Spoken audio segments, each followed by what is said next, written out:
Apparently we're live. Yes. My bad. All right. Hello, everyone. Welcome to Game Day 716. It's a new dawn. It's a new day. It's a new era. I don't know why, except for the Bills are not in the playoffs anymore. We know why. So big announcement today. It is CJ's graduation.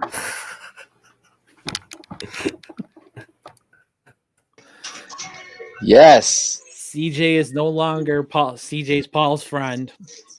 CJ is CJ. That's right. Finally. Finally, CJ. So we have the trio, our tripleosity of Buffalonian happiness, and we congratulate you on your graduation. Thank you. Thank you. Woo-hoo. I'd like to So, thank my family first and foremost. God, for Everybody putting me in else this has been position. yeah, God, you got it. Kobe, rest in peace. In other sports news, David Ortiz is going to the Baseball Hall of Fame. Want to know his favorite players? Yes. What about all the other guys who didn't go from the steroid era? Any thoughts there? Bonds, Clemens, Schilling, whoever. Did I think McGuire make it? No. Okay. I think if they had a few more years and like the new era of sports writers came in, they would have made it. But since the old guys were still there and it's now a mixture of both, you know, they weren't going to make it because they're purists. I suppose that's fair. But is it fair? So one of the arguments that I heard was, is the Baseball Hall of Fame a museum, or is it a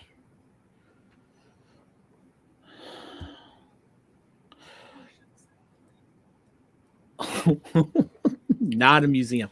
Is it a celebration of the best players? I guess would be the way to do it.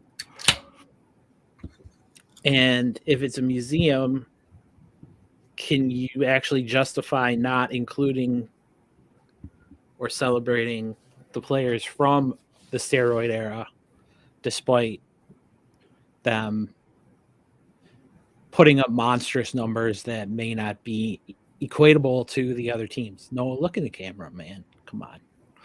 I'm trying to do all of our stuff.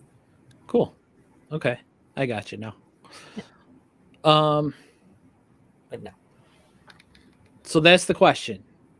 Do they belong? Do they not belong? I don't know. It's a tough question. I think personally, I think that I mean, what would they have done without it, right? That's the big question. Like if they hadn't been on steroids, then what would their careers look like? And I would question whether they would have been as successful as they are. So I kind of agree, but at the same point, I think at a certain point they have to put them in. You know what I mean? Like I'm cool with like punishing them for a little bit and like, you know, not putting them in the first time, second time, whatever, third time. But yeah, I think eventually they should be in there because regardless, it's history and it's part of history, right? So they'll probably get voted in by the historical committee or something. Okay. Something like that. Yeah. So, what a now, did they beautiful say weekend. they banned them from future? I'm sorry. No, Did they say they banned them? only Pete Rose is banned. Okay, so they all have a shot next year and year after. No, they just only get so many years until they they make it and can be They have part of I it. read something about like they have a chance in like December to get in on like some like history ballot Yeah. or something. Yeah. But it's not like the real Hall of Fame though. Yeah. Okay. All right. There we go. So it was a beautiful weekend. Cincinnati beat Tennessee in 1916. San Francisco beat Green Bay 13-10. And the Rams beat Tampa Bay 30-27. Anything stick out about those games? No, they were all pretty boring, actually. Well, I'm not impressed by. I mean, yeah, like I think we had this conversation over the weekend, but I just feel like Burrow in 2 years would worry me a lot more than Burrow this year. I was kind of had the Bills pull it off. I was kind of excited to see Burrow and either Garoppolo or Stafford, and if we would have made it past Cincy, and I think it would have been one of the easier paths to the Super Bowl, to winning the Super Bowl had we won. But as far as the other games, yeah, I mean, I was Burrow got hit so many times. They got to him so many times. The offense couldn't put it in the end zone, and moving forward, that has to concern you. Green Bay totally just gave the game away. I mean, special teams obviously was huge, but they San Francisco didn't do much on offense. And, Green Bay didn't do much to pull away once they got their lead and gave San Fran the opportunity to come back and win it. And that's what they did. And then that Rams game, you thought for a second you were going to have another one of the Brady comebacks, right? And I know we were talking the whole time. And I was just like, yeah, we have this thing where I tell him he's not going to do it. And I say he's not. And then he goes and does it. So I thought that was coming again this year. That was going to happen. Didn't work out that way. But still, look at the scores, all 3 points, right? And so that means that that there's parity and that they're close, and that's a good thing. So. All the away teams won too. Yeah. Yep. All the dogs besides us. Well, we were talking about how that wasn't exactly good statistically going into the game, and we were all nervous about that, especially our statistics man. So the Bills won 5 in a row, and then they ran into Patrick Mahomes. Yeah. Defense had no answer pretty much the whole game. I mean, they were able to drive down, score pretty freely. It was surprising. I mean, here's the thing that I'll say about that is like, yeah, the defense played bad, but was this more of, man, both defenses played bad, or was this was two superstar quarterbacks with two really good offenses playing at an exceptional level that not even like the 85 Bears could stop? Well, I do think that's the case. And let me start off by saying I think that game, the Chiefs-Bills game, will be better than whatever Super Bowl is put on TV. So I think that was your Super Bowl as far as like intensity and how good of a game it was. Like that, if they could somehow make it so that is the Super Bowl in the future, that would be the game. But at the same time, I kind of felt like there wasn't much difference between KC's defense and our defense compared to like how we let them do what we wanted, how they let us do what we wanted, and we let them do what we wanted. I expected us to be marginally better than, well, not marginally, but like exceptionally better than their defense, and it just didn't look like that on the field. So that's the only reason I bring up the defense. Yeah, and the Kansas City defense was top 5 in the second half of the season. And the Bills defense, we know, was number 1 throughout the entire season. They finished first in like 8 categories or something ridiculous like that. I still think rankings are a little skewed and off the mark, but regardless, everyone seems to be okay using those rankings, so I'm going to as well, and just say that with those high defensive rankings, whatever, that it's even more impressive what the two offenses were able to do. I don't know if it seems, CJ, like you're kind of saying like this falls more on bad defense than it does good offense. But to me, I think I'm falling the other way and saying these offenses tore these two defenses apart. Yeah, I mean, I guess it just depends on how you look at it. But I do think this was, by both sides, just an amazing offensive performance. But at the same time, when I expected something from KC, they did it, and I couldn't have been the only one expecting that. You know what I'm saying? So like, I just like it's hard for me to understand now. Like, I get why they stayed in the zone most of the game, right? Because the guys are so fast, and one-on-one, you really don't have much of a chance. But the drag routes you could see coming. The Hardman end arounds you could see coming, and Yeah. there wasn't much of an answer for it. And I understand that, yeah, that's offensive being creative, but at the same time, that's pretty standard as far as what KC has done all year, or tried to do, or I guess more towards the end of the year. But still, like, they have patterns of how they run the offense and what plays they like and stuff like that. So, yeah, I mean, so it's hard for me to say that they were surprised by anything they saw, and that's what bothers me the most, is that if they weren't surprised and that was kind of what they expected, then why weren't guys in better positions? But no, I think it was a great offensive game. I don't want to take anything away from Josh. I don't want to take anything away from Mahomes either, and I think they both played out of their minds, and so I guess it just depends on how you look at it. I mean, here's one thing I also want to point out with that. The score was tied at 13 going into the half. So there was like a 10-minute run where where the most amount of points. Like, I get it. We really only needed one stop from our defense, and we're probably talking about a win and talking about playing the Bengals. But I mean, when you just saw them play, like, I don't know what you do to stop that. Like, I get it. Maybe, you put guys in better positions, but it's like, I'm sure they, like, I don't know. Because I feel like when people talk about that, you're saying like the coaching staff was impaired and all that. And it's like, I feel like the coaching staff wasn't. Like, they knew what they were doing. Like, Sean McDermott went for it on 4th down on his first drive. Like, it's just, I don't know. Do you think he should have went for it on 4th on the one time where he chose not to? I think it was 4th and 2. I was surprised he didn't, but yeah, I was kind of like, you're the coach. That's how I felt. Like, during the game, I was like, because it was so tight and because I was so nervous and like tense throughout the whole thing, I'm like, trust the process. You guys be you, like.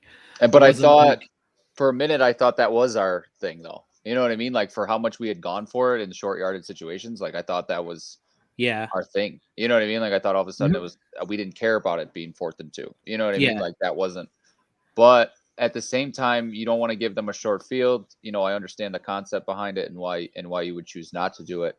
I was just a little surprised because, again, we had been going for it for so many weeks in a row and doing similar things. Yeah. No, were you surprised? I mean, I don't know. I'm with you, Dad. I mean, I was probably as nervous as you were, so I was with the trust the process. I mean, I'm not trying to be like a coach apologist, but it's just like, even with like the 13 seconds, it's like, I'm sure they called the right play and it just was executed wrong. And like, that's as much of an explanation as we're ever going to get. And like, I know that sucks for a lot of people, and a lot of people want Frazier fired and this and that. And it's been this, and can McDermott win big time games? And it's like, you have to go through the big time games to know how to win them. This is that's fair, right? I mean, I think where people are at with Frazier and with McDermott, I think everyone's sort of resigned to the fact that Dable's gone, right? So I think people are more placing their anger at the guys who are still going to stay. Well, Frazier may be gone too, but I mean, you hear the people talking about firing McDermott, you hear the people talking about firing Frazier, and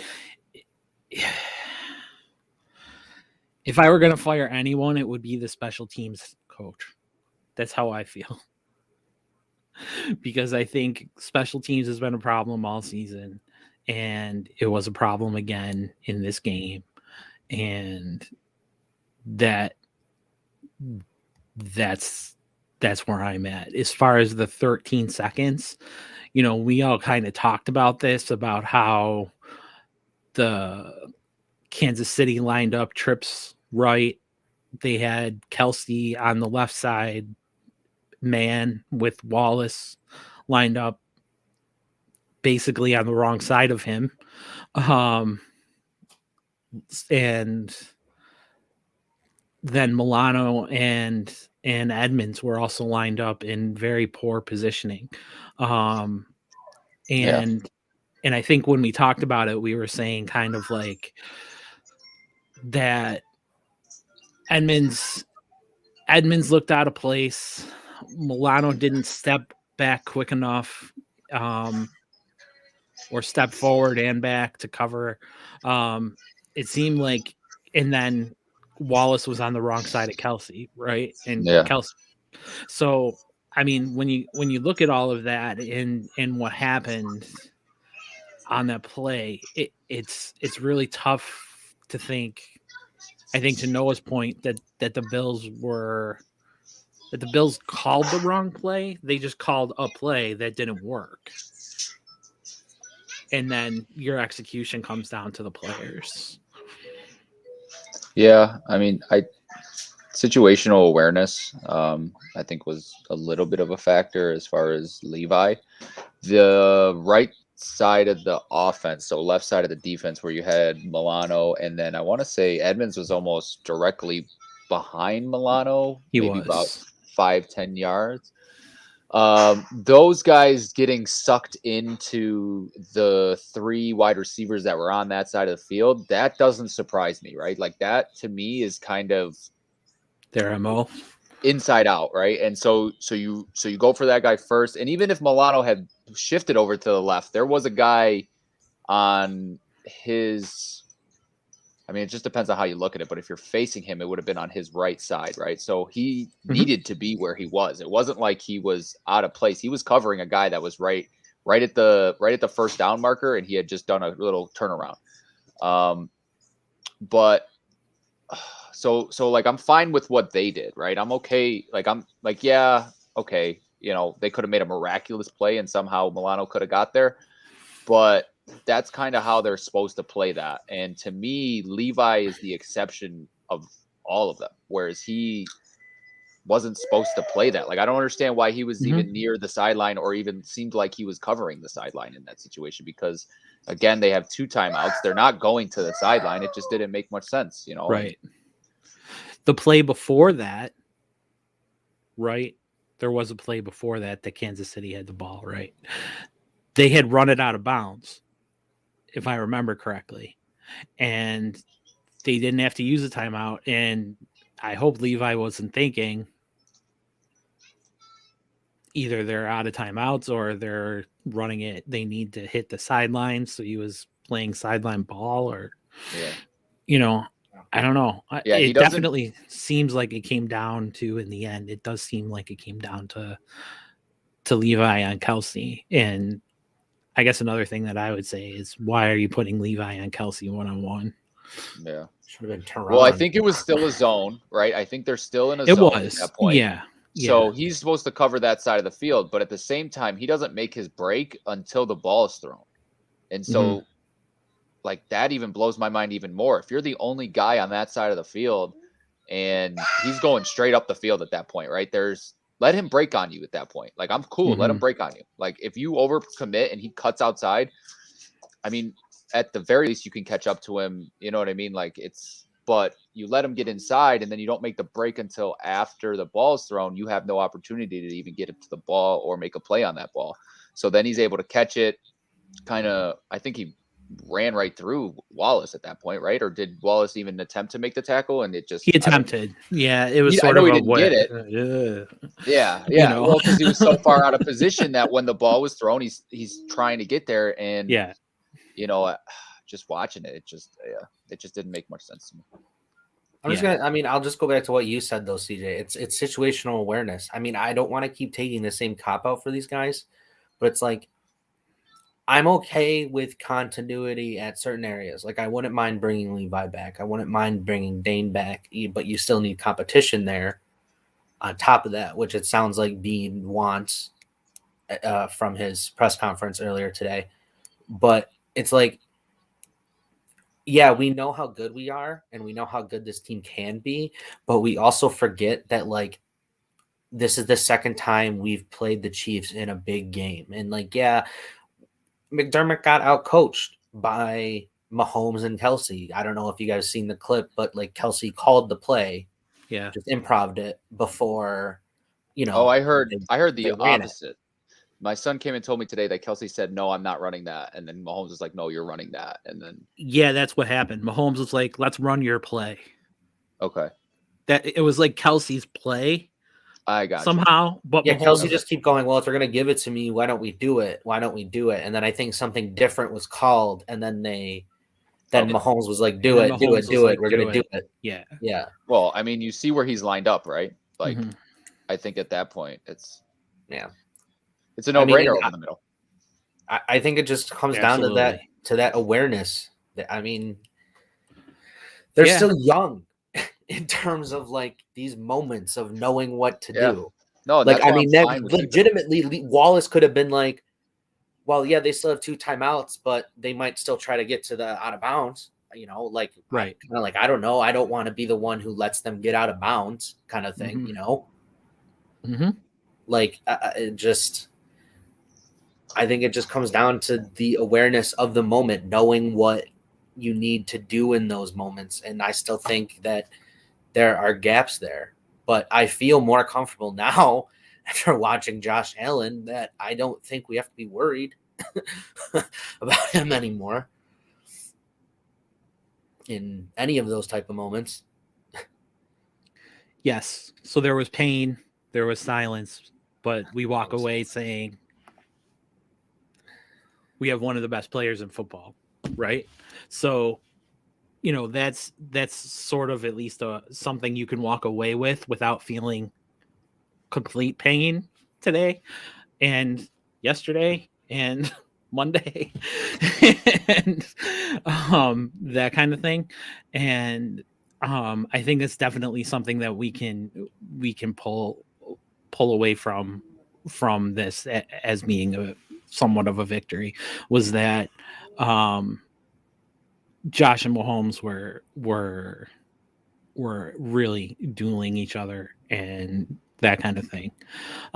There was another important 13 involved in this game, and that was wide receiver 13, also known as Noah's jersey, Gabe Davis. Noah's imported jersey, Gabe Davis, and he had a pretty good game. Noah, what'd you think? What'd you think of Gabe Davis and how he stepped up and showed the world who he is? Yeah, I mean, that's fantastic. I think that just bodes well for him going into the offseason. I think now when you're sitting there at wide receiver, I'm sitting there saying I want to give Josh all the weapons as many weapons as possible, but maybe we don't need as many weapons as we thought of before. Like maybe we only bring in like one superstar wide receiver now instead of maybe possibly like 2 middle range guys, Yeah. So I think, I mean, 4 depends touchdowns on the new coordinator too, right? Yeah. I mean, you have to That's do that before you even figure out what position you're bringing in. You can't just expect that it's going to be Dable's playbook and he's just going to go, here you go, to the next guy. So, well, I mean, I think whoever the next guy is, Ken Dorsey or not, I mean, I think when you're sitting there on the offense, I don't think we have to be as balanced as we thought anymore. And I also think that, yes, this offense is exceptional when Josh uses his legs. But you don't need to build around that anymore. You can just build around his arm, and that's it. You get him a good offensive line. Let him decide when he wants to run. You can sprinkle in some QB runs here and there, just keep it interesting. But we don't need it 12 times a game, 8 times a game anymore. I mean, we don't need those planned runs as much, in my opinion. And you can just be like, throw it, score us 50 points, like break the touchdown record for a single game. Like, I think he could do that. And I think that's where you build your offense now. It's around the arm. Yeah, I think as the game went on, also that the quarterback keeps started to work less and less. So like in the beginning of the game, we were good, and they were getting like 10 yards, and then towards the end of the game, it was maybe 2 yards, and Josh is getting hit by like 3 or 4 people, and it was like, okay, like we need to move away from that. The good thing about Davis to me, while obviously you hit on all the good points about him and how that's huge for him moving forward, but I also would like to point out that in years past, I think that Josh would have more or less just tried to, in situations like that, tried to force the ball to Diggs or to one of his bigger playmakers. But I think him going through his progressions and finding Davis shows that he has improved a lot this year and from last year. Even I know he was amazing last year, but I just think him going through the reads, finding Davis as probably his second or third read and throwing those dots to him. It was nice to see him doing that. So you can see him progressing in that fashion too. And I think that's great. Obviously Davis just played out of his mind, and the defense didn't put a lot of pressure on him. They kept it. They were really focused on the underneath stuff and the and Diggs, and that's fine. So, if that's what they wanted to do, then and Davis played great. I mean, everyone has seen the play that he made when he smoked the guy and the guy ended up on the ground. But I mean, he got open 4 times, like really, really in good spots, for Josh to be able to get him the ball. And those 2 right down the middle were just fantastic. Like Josh, you could actually sort of see Josh go through the progressions, like you were saying. And I think that's a huge takeaway for us going into the future. So speaking of the future, there's going to be an exodus coming. And it's already started with Joe right now. Joe Schoen. He's gone out the door, and we got more leaving. We can at least be pretty sure of that. Schoen's probably going to take some people with him, I assume. Maybe the Bills won't let him. I don't know. But so Schoen went to become the general manager of the Giants. Schoen was assistant GM, yeah, and Bean's right-hand man. So we're looking to fill that position.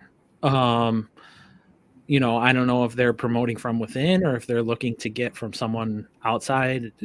No, did you listen to Bean's press conference or CJ? It seemed like they're gonna wait until they lose everybody and then make a decision for everything. They said they have candidates for everything. For coordinators, they obviously have in and outside because they have to. Yeah. But yeah, I mean, Dable's the favorite in Miami. Frazier has a second interview with the Giants on Friday, and then the Giants will make their decision. He interviewed in Chicago as well.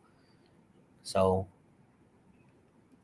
I mean, he might not get a job, but there's the potential. And then, there's a potential that Dable takes Dorsey. So that's cool. Right.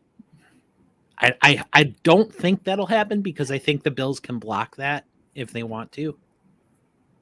I think they can block Dorsey from going, but if he wants to go, if it ends up being Miami, especially with him playing college football and sort of being a semi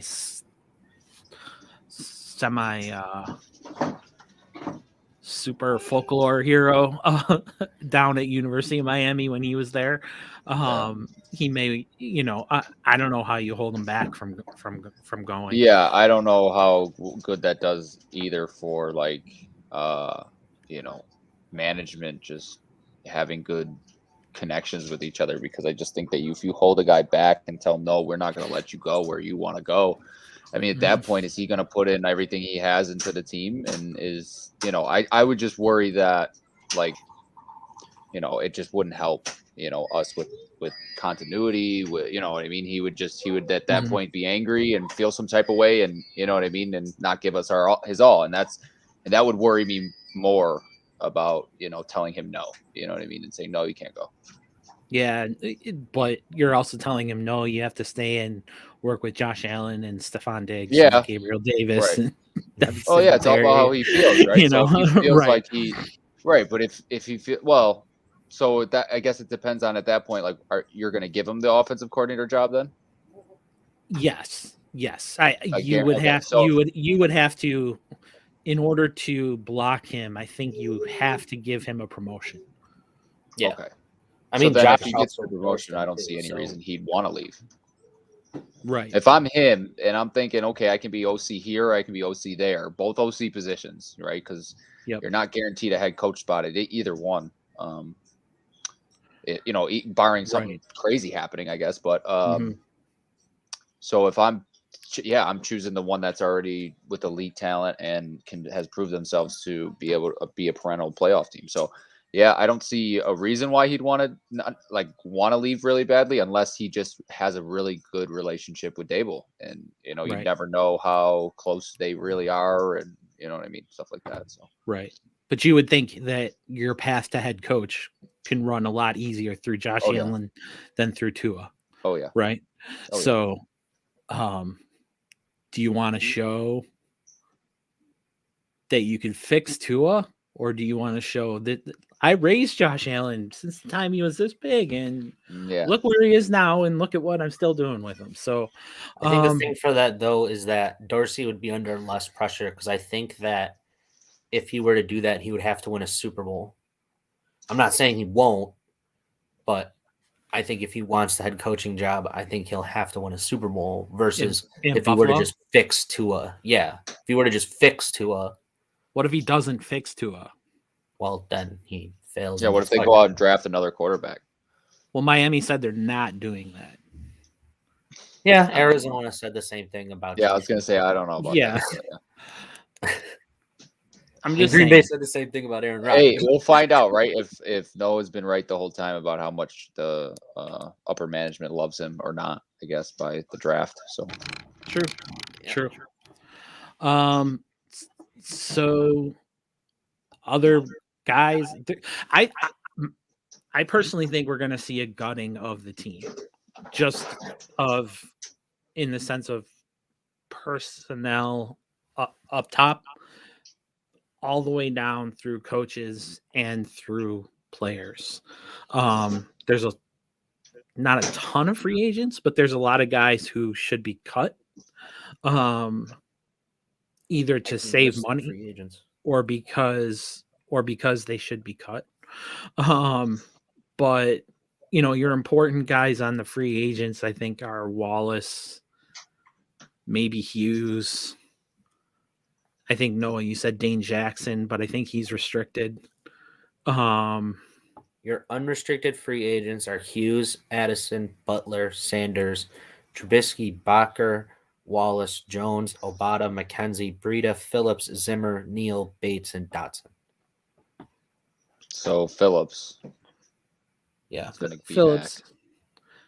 Yeah, he'll come back and you'll have a nice small, maybe a 1-year prove-it contract for him. Maybe you give him a little faith in a 2-year deal or something. I was thinking of Zimmer. Sorry. Phillips, yeah, he'll be back with a pretty big contract, I would assume, considering how he played the second half of the year. Yeah. I would assume I think we know Mackenzie's out the door. Do we all feel that way based upon his tweets and kind of what he's been doing? I think it depends on what happens with the rest of the guys. So, like, if we keep Beasley and don't cut him, then probably gone. But if we get rid of Beasley, then Did Beasley even see I know he he had a had couple catches. He did, and that's what I was gonna say. Like, I know he had like 2 first down catches, and then I remember it dropped. too. Yep. Yeah, and then but I meant more for like the entire second half of the season. It felt like they were just phasing him out, right? And Yeah. especially when Bean he said in his press conference that he's going to keep him just because he is under contract. So he Right. did. yeah. Okay. So they're gonna keep him. That's what they came out and said then, basically. But he was like, because he's under contract. So, take that as you Gotcha. want. Well, how long is his contract? How He has much 1 longer? year left. 1 year left. Yeah. So you can, I don't know. I don't know. I don't know that you either. want to put up with him again. They said they ended up with only 6 unvaccinated players. I mean, hasn't he not kind of calmed down with that stuff too as the season went on, or am I crazy? It came up again in the his middle of the Twitter and- season. Well, when he got COVID, right? That was probably 3 or 4 games before the end of the season, I think. Mackenzie game, right? So New England second time, I think. I think he was out for Tampa and New England. Okay. Was he tweeting during that stuff? No, he had deactivated his Twitter already, but he put that post on Instagram where he was like, "It's not COVID keeping me out; it's the rules. I really wanted to be out there. Okay. Yeah. I don't even have it. I don't even have symptoms. Yeah. The NFL is stupid. Yeah. Yeah. I get paid $1 gazillion and I can't get a shot. Yeah. Anyway. No, I have this conversation with my children, and they're Yeah. like, "Oh, they got to get tested every day," and I'm just like, I would take a test 3 times a day, every hour. You know what I mean? Yes. Like I said something a little bit more vulgar than that, but you know what I mean? I'm just like, whatever you want, I'm your guy. Give it to me. You know what I mean? Like, I'll take Beasley's salary. yeah, I don't care where it's got to go. I don't care what orifice it's got to go in. Give me it. That's right. And I think we all feel that way. So, Yeah. I don't know. I mean, maybe Beasley will come back and be good and that kind of thing. But I mean, even just without the attitude, his play just seemed to drop off. Yeah. And Definitely. that's where I'm at with him. Like 34, what, 33, 34? How old is he? Yeah. Gotta be. I think he's around there. 32, I think. Really? Yeah. He looked older than that in the game. He did. I mean, if they're gonna cut him, I would assume 32. they're gonna do it before free agency starts or during free agency. I would assume, Trade him for a 3rd or a 4th or something. or do that. Yeah. I mean, you're gonna want if you want to cut him because of the money or get rid of him because of the money, you're gonna want that in free agency. You're not gonna want that on cut day. Yeah. Why do I feel like Tampa would absolutely love him? Or like Brady would absolutely love him. But Brady's not coming back. No. He doesn't know. He He's gonna doesn't make know. a decision. He has a family now. And his wife doesn't like seeing him go out there and get hit all the time. Unlike before. Yeah, I know. Which has been the same thing for the past 5 years, 6 years. Because he's not winning. Yeah, that's it, right? I don't think he'll go out like that. I think he'll try to do one more. I think so too. He said 45. He'll be 45 next year. Okay. So, yeah. He didn't lose it. I mean, until the end of the season. No, he was great. He was great. I mean, he was even good against the Rams. It was just like when he. Yeah, he was. But teams just found how to create turnovers against him and then would score. Yep. So. Fluster him and make him throw a bad ball every once in a while, and that was the game. Yep. So, when it comes to Leslie Frazier, I would like to talk about Leslie Frazier. He's not going anywhere now because of that game. I was thinking that too, but he's got an interview with the Giants.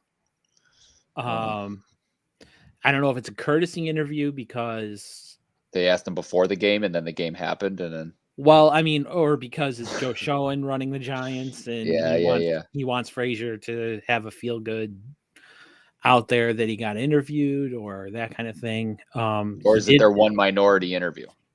right. It could be the Rooney Rule interview. All right. So if that's the Right. case, I'd have put nothing into it. Yeah, it could be. But I thought they interviewed Eric It's his Bieniemy. second one, so Okay. Okay. Then I put a little bit more stock into it. Yeah, Dable already had his second one with the Giants, right? Noah? Yeah. And then So are they going to let Dayball pick the GM? Or no, at the Giants, the GM is already Bean's guy. Okay. Yes. All right. I forgot that they did that like a week ago. Yeah. I mean, I remember that guy left, but I forgot that he went to the Giants. Okay, and in Miami, he's kind of going to be forced to fix Tua. Right. Ugh. Well, the only thing about the Giants now is that like their front office is totally revamped, and that would give me some confidence because if they had the same guys that they had, well, there's a but to that. Well, they've already said that they're keeping Daniel Jones as QB1. They're gonna try to build a real offense around him, and because according to John, you're gonna give him more weapons. Like you can fit more weapons on the field. Oh, well, there's been a bunch of coaching changes and coordinator changes, and they lost pieces. He hasn't had stability. Pieces and didn't really give him time to develop. And according to John Mara, really messed up the kid in his development. So they're gonna try it now instead. So you got rid of everybody who drafted him too early, right? Like everybody that drafted him too early in that draft is gone now. Right. Or retired. So why are you still doing this? You know what I mean? Like, why are you still putting this out there? Like, it blows my mind. It could be another thing where they're trying to get a pick for him. Yeah. He wouldn't be a bad backup here, right? No, I'll take him. Yeah. You know, if Trubisky leaves. I mean, he was another one of the free agents where I went, that'd be nice to have I'd be more confident running RPOs and design runs with the quarterback with Jones than I would be with Trubisky. Yeah. Yeah, I would too. You just don't want Jones to trip while he's running. Yeah. But yeah, no, I agree. Assuming that they're gonna stick with RPOs with Josh, and I mean, what you want is the guy who's not gonna change the offense, right? Mm-hmm. You're not gonna get a guy with a cannon like Josh, but you want someone who you're not gonna have to bring in a whole new playbook for, right? So you don't want to. I mean, look at what Baltimore did, right? They brought in a Lamar Jackson clone to be his backup. You know, they didn't bring in Joe Flacco to be his backup because that kind of thing. But and I think that's why the Bills did it with Trubisky, because they didn't have to change much up with what they were planning to do with Allen this year, and I think they have to do that again. And I'm sure we'll talk about free agency a whole lot more in the future. But because there's a lot of things to talk about. So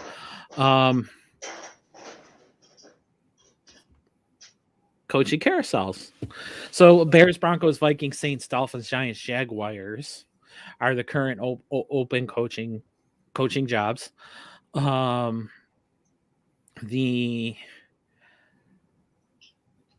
Peyton thing was insane. Like him leaving was pretty crazy to me. Yeah, that was very interesting. Yeah, he was like, I'm gonna take some time, I'm gonna go golfing and spend it with my family. Comes back from a 1 week vacation and goes, yeah, I want to quit. I like it out here. He's got plans or something. Like he'll be somewhere else, either the Vikings or you know what I mean. Like he'll Dallas. Go to. He said he was taking this year off. He said he was taking this year off, and if that's the case, what? Wow. I said exactly. Yeah. Well, if we're gonna go based on what people say, today is, let's pretend no one's a liar, then he's gonna take a year off from coaching at least. And okay, so I'm gonna ask you guys a real question about him specifically. Yeah. Once was regarded as one of the best minds in football, best offenses in football. The past 2 or 3 years, can he coach? Well, okay, so let me get it out, right? So with what happened the past 2-3 years, and then taking a year off, does the year off help or hurt his chances of getting like another job or whatever? It'll help because Dallas will lose again, and then Jerry Jones will really want him Okay. and have a reason to fire Mike McCarthy. It's a very specific scenario that And then there's Peyton a will lot get of to moving swoop parts in in that. like McCarthy did for Green Bay. Yeah. Because Yeah. I just wonder if, like, you've kind of lost relevancy over the past 2 or 3 years, right, with his offense. And Well, look at how long Gruden took. Well, okay, so He took a year off. McCarthy took a year off. right. Gruden, yeah. But these were not. Yeah. Those are not this. Well, yeah. I mean, I agree, but the only point to make there would be that those others were fired, whereas he was. I think it depends on what he does. If like he goes on and is just a broadcaster or something, then that's fine. But if like I don't know, he's like I'm gonna go coach a high school or something. Mhm. So yeah, I that's a good point. The rumor about Peyton right now is that Troy Aikman's contract is up at Fox, and they are considering dumping a lot of money, throwing a lot of money at Peyton to be their top color guy and replace Aikman. And ESPN Monday Night Football would really like to add Tom Brady. Of course, who wouldn't? What, they would have Brady on the regular broadcast and then counter it with Peyton and Eli, and then they would have a ratings battle. Like, Yeah. Right? Ideal. Well, maybe if they team up together, Yeah. they can beat him. Why do I feel like they don't really care for each other very much? I don't know. They're what do you have to hate about each other at this point? Yeah. You're both rich. No. You're both super successful. You're both, whatever. Yeah. I don't know. I'm so competitive that like I'd probably never live it down. So speaking of being competitive, what is your take on the last 13 seconds of the Bills game and Sean McDermott's role in one, making the decision to kick it out of the end zone, and then two, the plays that happened and the setup? Because here's the gist out in the Twitterverse is that this is all on McDermott, and that everything comes down to the head coach, and that assistant coaches don't really mean much, and that McDermott has all. So this is what I've heard: McDermott always calls plays at the end of the game. Always calls the defensive plays when the game is nearing its end, which I don't believe. Because I don't know why you would do and why Frazier would allow. Yeah, why would you have somebody of a caliber as Frazier and do that to him? Right. I mean, he did that. Right. I mean, Frazier's bought in at this point. Right. You sat down and had the talk with him, like in year one. Right. Right. And so now it's kind of like, is there any proof of that? Like, yeah, that McDermott makes the calls? Oh, this is just like Bill's Twitterverse, like I said. no, So yeah. Just throw it out there. that's what I would say back is like, is there any proof of any of that? I don't know. Ask Buffalo Fanatics, right? So, so the other point, I guess I question is, I think you can put on McDermott kicking it out of the end zone, but I don't know if that was the right call or the wrong call. Well, anyway. What it sounded like based off what him and Bean said was like they told Tyler Bass to kick it short, and Bass just put too much leg into it. If that's true, he put way too much leg into it, because that wasn't like 2 yards into the end zone. That was like 8 yards deep. That's what they said. That they wish there was better execution, which I don't think those guys are meant for like. They should have put Hack in, honestly. Well, no, that's my point, right? So that guy, the punters, would be more like adept to be able to place a ball at a certain place, whereas I feel like kickers are just like, I got to get this leg behind it. Like, you know what I mean? Yeah. Nobody cares honestly, about. I'm always of the mind to just boot it. Yeah, I mean, I've heard the squib kick thing being brought up, and at least a second. They take it, I don't done. know. I feel like in that situation, You're giving up yards. yeah. And right, they would get the ball and at the you 35 don't- or the 40. And you don't know what's going to happen. Say you give up 4 seconds on a squib kick, and this has been my argument. If you give up 4 seconds on a squib kick, okay, there's still 9 seconds left in the game. Yeah. KC, you're playing Kansas City. What can't they do in 9 seconds that they can do in 13? Yeah. They would have had a shorter field. There's a possibility they just try to get it in the end zone and win. Exactly. And that was my other argument. Like they win it without overtime. Yeah. You know? I've heard can we also bring up the changing overtime rules argument? And I have I just have a point. I just have a point to that. And my big thing is I hear a lot of people talking about it and saying, oh, overtime rules and they should be changed where both teams should have a chance. And my only point to that, I get it. I hear that. I hear the argument. You know what I mean? And it makes. We're going to disagree on this one. Time if we won that game and KC lost that game, then nobody in Bill's universe is saying anything about having another shot or give KC a chance at that point, right? And so that's my biggest problem with it. And at that point it would be KC. It'd be KC fans saying it, right? And everybody in Buffalo would be like, "Oh, screw that! Like that's nonsense. There's no need to do that." So that was my only argument. But I've heard that so much from everyone about oh, they need to switch. It's like I that's how I feel about it. I almost agree with you. I think in general, my take on overtime isn't just each team should get one chance. My take is play another quarter. Like let it count down.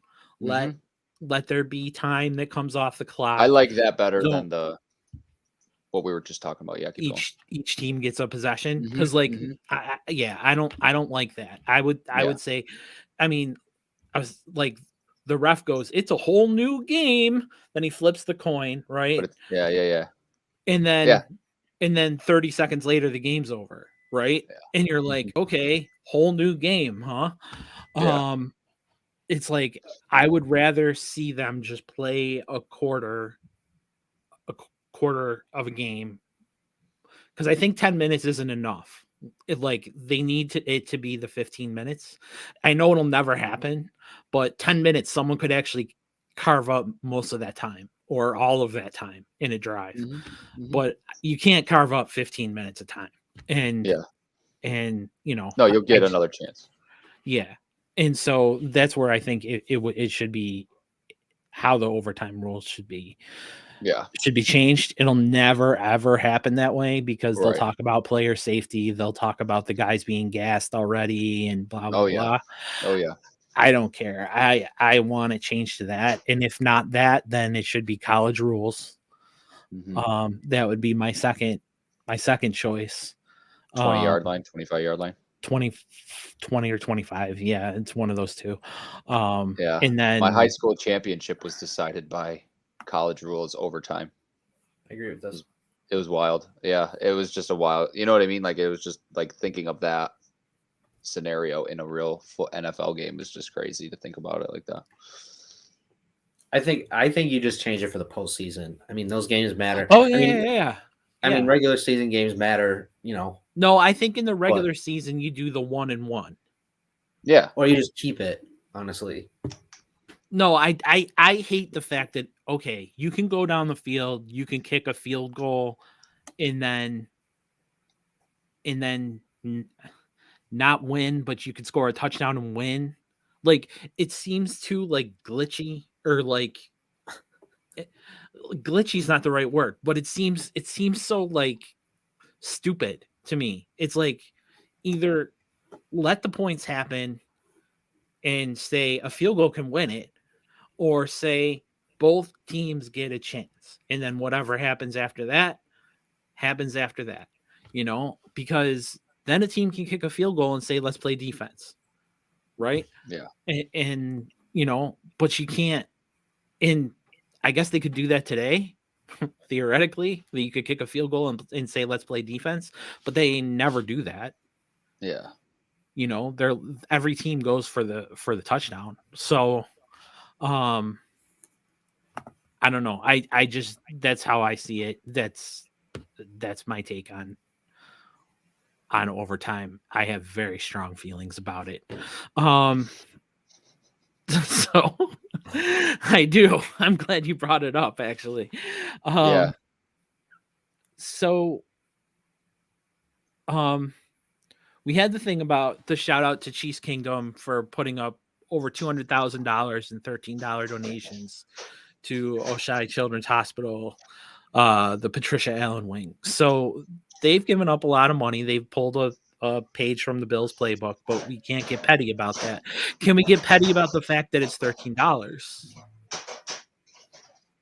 My girlfriend said the same thing. Well, why does it have to be, a little like diss when they're trying to do that? Right. I don't know. I don't care too much. I mean, I hate to say that because it's like this is our job, is to kind of give our opinions on it and stuff like that. But it's like, well, that's your opinion. Well, yeah, you know what I mean. But it's like it's an easy one. But anyways, I just feel like I think we because just I had want a feeling. somebody No, to to be mad honest, like I had a feeling a few times today we were gonna have a conversation about the Bills and something was gonna come up and somebody was just gonna say I don't care, and it was gonna be like just because there's so much happened in that game and it's just like but well, yeah, we could go play. I thought about like we could go play by play and talk about it, but it's like everyone saw it.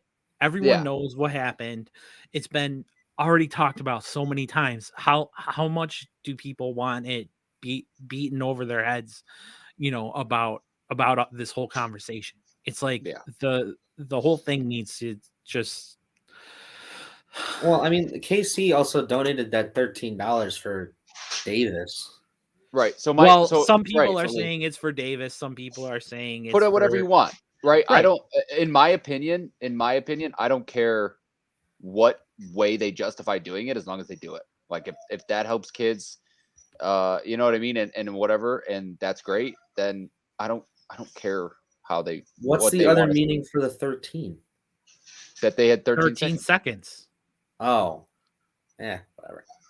I mean, they on the Twitter on Chiefs Kingdom it said $13 or something like that for the 13 seconds that we came back or something along those lines. That's what they posted. So it was clear that that's what they were hitting on. But again, well, we shouldn't. I'm glad we didn't squib because that's more money to children's. Yeah, to exactly. There you go. That's why I made that decision. Yep. Yeah. So allegedly, there's a new champion on Jeopardy, Amy, who has been going for 40 days. Whoa. Is now done. Loser. Yeah. Loser. Yep. So new Jeopardy champ.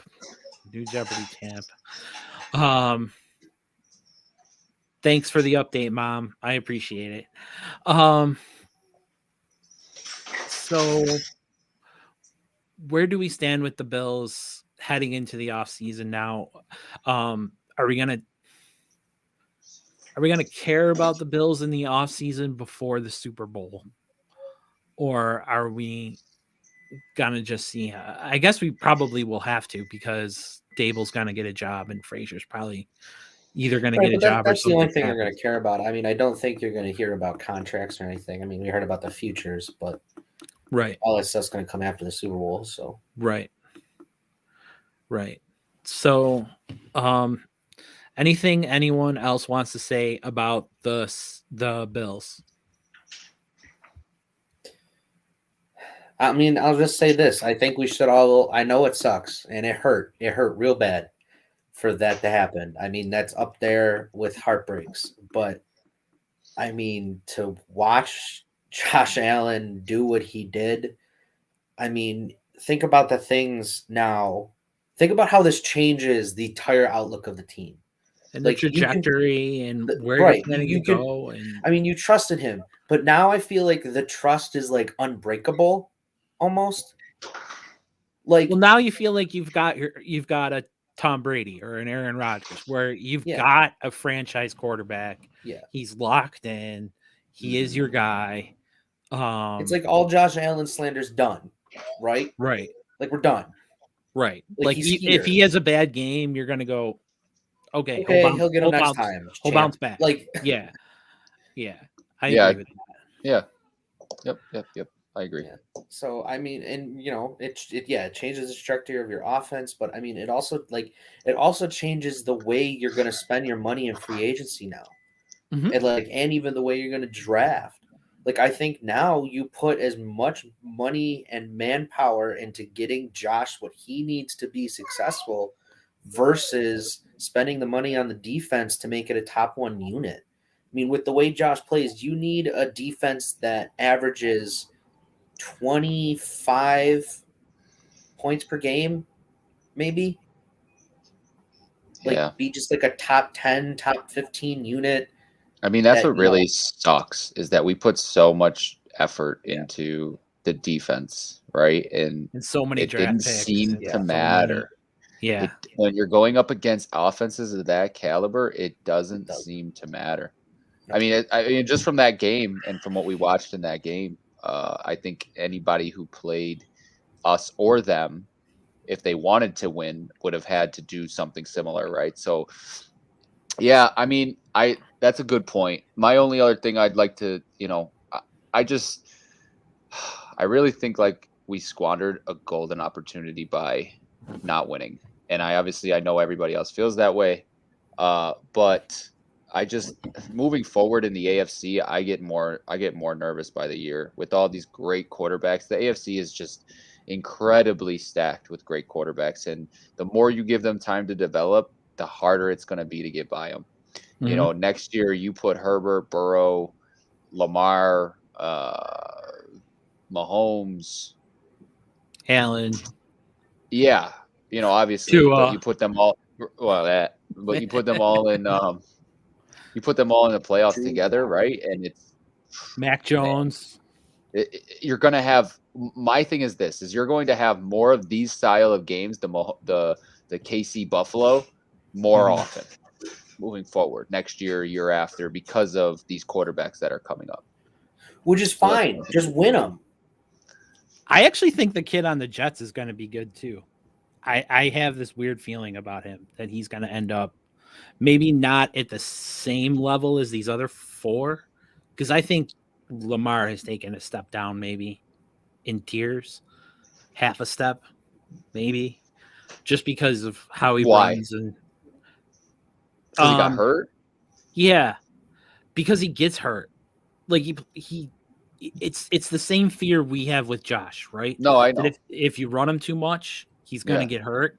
But Lamar doesn't have the body that Josh has. But Lamar does have which I know you've watched him, and I'm not saying this like you don't watch him, but if you've watched him, he has this kind of style to him where he knows how to kind of shift his body right or shift. You know what I'm saying? So as opposed to taking a head-on collision, it's almost like half his body is getting hit. I don't know how else to describe it, but he kind of just can shift to the left or kind of shift to the right, and he'll fall, right? And he'll go down in those situations, but he's not taking the head-on. It's where the muscle, it's where the energy is going to hit, like the muscle. Exactly. Right. Instead of and like he has a good the concept bone. for that. Yeah. But if you look at to the point of Allen and wanting to rush less, I think it's inevitable that for longevity purposes, it just won't last. Does anybody here think that Russell Wilson is going to go to the Super Bowl again? Depends where he ends up. If he's in Seattle, right? If he's in Seattle, I don't see him getting to another Super Bowl. Look at Cam, who is one of the best running quarterbacks you'd ever seen in your life, and had the biggest body to go along with it. And you've seen him deteriorate over the past couple of years. I would say Russell Wilson has done the same thing, where he is just not as good as he was a few years ago. And now, how much does running take effect on that? It's arguable that it has a lot to do with it. You know what I mean? And you see guys, there's 2 different kinds, right? There's the guy that runs a lot, and then there's the pocket passer. And for the most part, the man, I struggled with this word the other day. I keep going with conservative, but it's not. It's like the original, like how, like, you know how when there's the new style and then there's the old version. Yeah, I'm trying to think of what the word is, but anyways, when you have the more like of a Traditional. pocket passer. There you go. Thank you. More traditional pocket passer. Those guys seem to have longer longevity, right? You look. I mean, you could even say Ben kind of falls more on the running in the beginning of the beginning of the season, where he'd take heavy hits, and he doesn't have the longevity that, say, a Rodgers does or a Brady He's still does. 37. I mean that. No, I agree, but past two, he should have been done at 34. You know what I mean? Like, Yeah. like all in all, past 2 seasons he hasn't done anything. You know what I mean? So Or would nothing you? that. Here's the question: would you take 9 more years of Josh at this caliber running, or would you And be want done? to make and be done, or at least be not as good, right? How many Super Bowls do I get for each one? So you're saying 15 years? I don't know. You're saying the next 15 years, if he goes to a more normal pocket, right? Like a more normal pocket passer, versus 8 to 9 running the same way, right? I would say more like 9. Okay, I'll go with 8. Oh, no, I want to go with 9. So I want to go with he's 25. Okay, so if you're saying Roethlisberger 34 versus Roethlisberger 37, right? Okay. So that's where I'm going. So it's either 9 years or 12 years, and in those last 3 years, he's obviously trending down because of all the hits he took or whatever. Versus those last 3 years, he's not trending down, but those other years you don't have a running Josh. Mm-hmm. Which would you prefer? Well, yeah, I mean that's the big question, is that the offense is so dynamic with him running too, and that's what makes you kind of worried about how great they'd be without it. But that's why I asked about the Super Bowl thing, because in my mind, if you run him like he's been running, out of 9 years, you get 3 Super Bowls and he's done. I'm okay with it. You know, if you run him like you run him, he gets none. Then yeah, obviously I'm gonna say I wanted the 12 years at that point. You know what I mean? But it's like, but honestly, if it's 3 over 12 or 3 over 9, I'm cool with either one. But I honestly would always go with the less chances of season-ending injury, less chances of career-ending injury, and that would be by keeping him more in the pocket. That's fair. I think at some point he's going to have I mean, we've said this before, but I think at some point we're going to have a season where he's out the whole season. That's just my thought. It's just going to happen. Yeah. You know, or he's out half the season because it happens in week 8, you know, or whatever that is. So I think that's where they need to continue to invest in a strong backup, because if we have Matt Barkley some year and you expect Matt Barkley to play, you know, anywhere 10 on the games, level of Josh, right, then you're pretty screwed. So for sure. But my point with that was that Josh has shown he can be a pocket passer. You can roll him out, you can do those stuff, but he's shown that he can be a pocket passer. He's more effective when you have the run, right? I mean, which is fine, and I'm not saying you throw out the runs completely, but I think that McDermott should feel, and whoever the next offensive coordinator is, they should feel comfortable coming in saying Josh Allen can throw the football and win us football games. Yeah. That's fair. And I think that's what the focus should be on. But you don't want to turn him into Aaron Rodgers or Tom Brady, who has mobility. No mobility, right? Well, he will have the mobility because he'll still run and he'll still do those things. I think you'll still throw in a couple QB runs here and there, but I think the main focus should be on using Josh's arm to outduel anybody, because he can. Yeah. But you still want to be able to like roll him out, and you want to be, you know what I mean? I mean, quote unquote pocket passer. I guess if you have rollouts, you consider he's an improviser. That's what I was just. But I think he should be an improviser with a focus on his arm more than on his legs. Well, I think the improviser, in my mind, if it's I'm thinking never like going to that, go away. Right, and so that Yeah. is going to be like on when the pass breaks down, let him improvise. You know what I mean? And if he's got to run at that point, that's the improvisation I'm okay with, right? And so that was kind of my thinking when you said that, and I think of him more improving to run more than improving and passing. That's fair. But either way, I just think he showed that. I think we're all in agreement that he showed he's probably one of the 10 best players in the league. What I'm saying, like when I think like but I don't think you want to take anything away from that. That's all I'm saying is right. At least right now. At least if 2 years from now he looks punch drunk, and you see some kind of again some kind of dissension or something like that, then you've got a problem. But I mean, just don't let him take the big hit. I don't know, and he's learning how to not take the big hit, I think. Yeah. Though he did wince in the KC game, and it made me nervous. So that's what I'm saying. I'm like, I think your focus shifts away from like, I don't know, you're developing your defense to you bring in a really good offensive lineman, you bring in weapons to make him a better passer. Devin Single, you bring in guys behind that with secretary that can switch it up on the run. I mean, I'm not saying you keep Josh in the pocket, but maybe instead of doing 60-40 next year, it's like 75-25. That's where I think it should go. I think you should lean more heavily on what Josh can do with his arm. I mean, he threw a pass that went 57.1 yards from the 15 and it landed at the 25, the opposite 25. Yeah. I mean, those are just ridiculous things. I mean, he almost outdueled Mahomes. I mean, if you give if Josh won that coin toss, I mean, we're sitting here saying the Bills won. Are we? Did he call tails twice? Or we lost the first one? We lost both. But did he call it the first one? Yes. So we lost. So he took tails twice. God dang it. That's almost inevitable that you would lose the first one and then win the second one. He had won all 9 all season that he called. Odds, dude. Odds. Yeah. Back again to the odds, not in our favor. But to Noah's point, I just wanted to get something in real fast. Was yeah, I mean, I didn't think about this before when you first started bringing it up, but I think about it now. And if you bring in a line that's just dominant, indie style. Give me another one. Indie. Just keep them upright. Right. But I'm saying, so Dallas, maybe So maybe at that point, you don't need to run Josh as much because the running game can do it for you.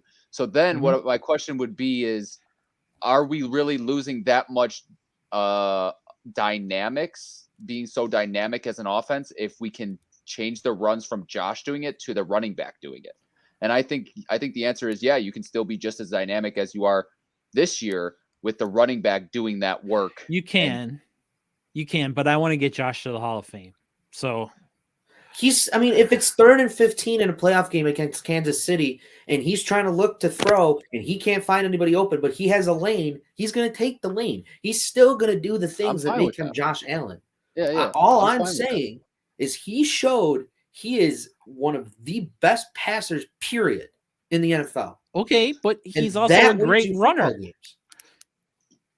Okay, well, he's both. He's both. He's a great pure passer, right? And he is the best running or top 2 best running backs in the league. I mean, best running quarterbacks in the league. Yeah, him and Lamar. Yeah. Is there anyone else? No. I mean, Mahomes can run. Yeah. Herbert can run.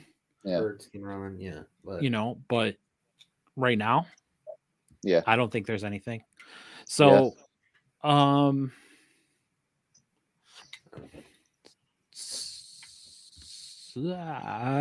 the Sabres exist. Yeah, they do. Yeah, they do. And they're fun, except for last night.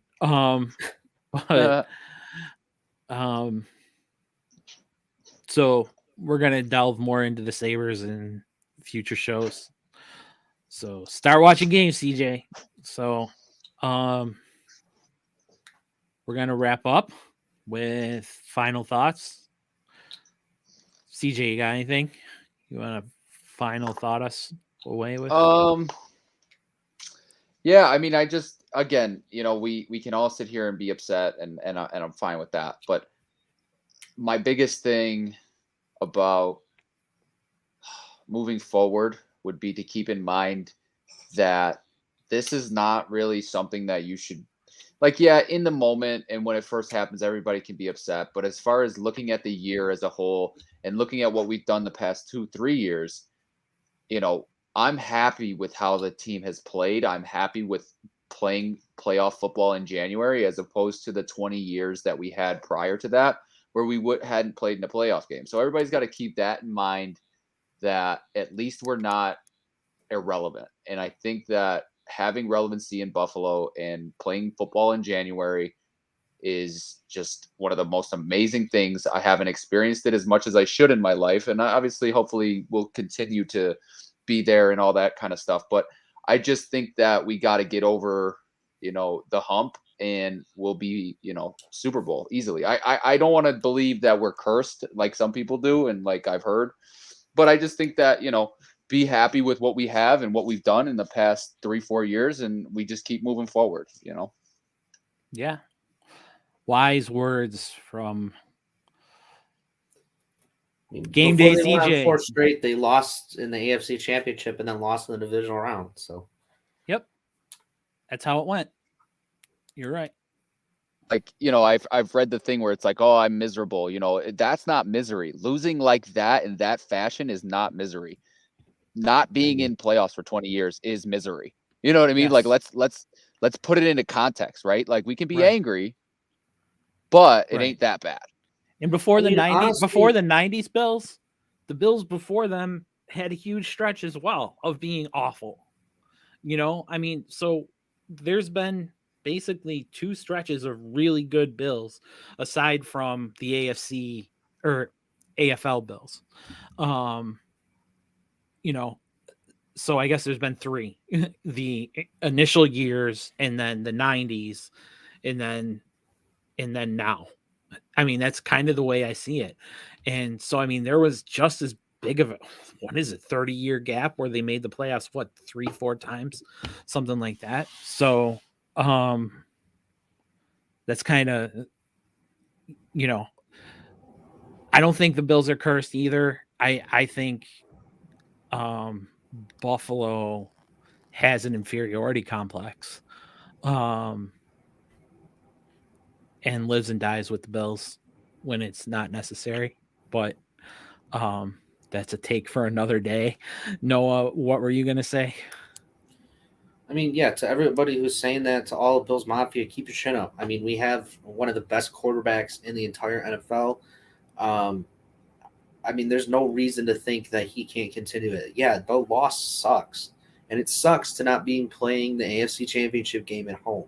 But it's like, I'll say it again, and I'll say what I said earlier. It comes to awareness. It comes to knowing what to do. These guys need to go through these big games and lose. And yes, we live and die with the Bills, and it does suck. But like, there's so much to be hopeful for. Yeah. And I know it hurts to be able to try to see that. And I know it's hard to see that. And like, some of us don't want those silver linings, but there are so many. Yeah. There are Especially so right many. now. There are. Especially yeah, right now. and people are saying, well, it wasn't the AFC Championship game, that kind of thing. But, to CJ, to the point you made earlier, this was the Super Bowl. I mean, does anyone doubt KC is going to win? I think this game will be better than any conference championship. I think this game will be better than any Super Bowl. You know what I mean? That's Yep. I think KC walks through it, as I think we would have. You know what I mean? Right. I don't think you see these type of games unless it's Mahomes and Josh Allen. Yeah, at least right now. I mean, if Burrow and Herbert and Burrow and Herbert, at least at this point, if they continue, on their trend, then we're gonna have at least a 4-team, boxing match. But right now we've got Brady Manning 2, and then maybe we'll have Brady, Manning in a tag team match or something. I don't know. So Noah, take us home. All right. Well, if you made it to the end, we appreciate you for watching.